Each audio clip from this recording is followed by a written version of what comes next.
Hi guys, good morning guys. So guys, naalang ko i-share sa inyo guys. So magpa-samok-samok na punta sa inyo guys. So magsugid naman taga borit na to dire guys.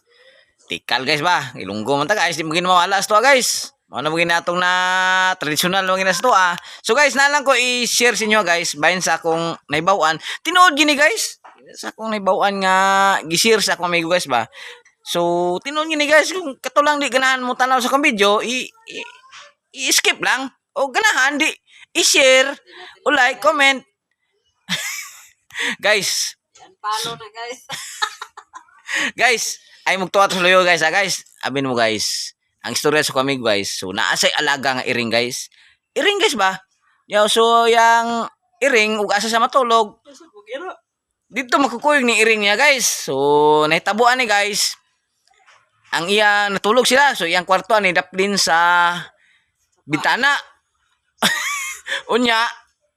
Kuan guys ba kining walay bungbong. So ingon sa iring guys nga Ming matulog na ko Ming. So ingon pa iring nga milk, milk. Oh sige ingon siya okay. So after alas 12 sa gabi guys, alas 2. So yung abot ang wakwak man kuno na guys. So nagkasundo ang iring wakwak. So, ingon sa iring guys, makuha ni mo ni akong amo, kini akong ikog, ihapane. So, hintando po ang wakwak guys nga, iya laging ihapon ang iyang ikog. So, nabuntagan lagi inihap ang wakwak guys, so good. Abot na mag 1 million, 2 million ang ihap sa ikog sa iring. So, naabtag buntag, hapit na hapit na human. So, gilihok mo sa iring. Sus, ingon tao ng wakwak guys, paita ni. Hapit ako man, gilihokon mo sa iring guys. So guys, wag nakuha niya amo guys. So, lugi dakop no.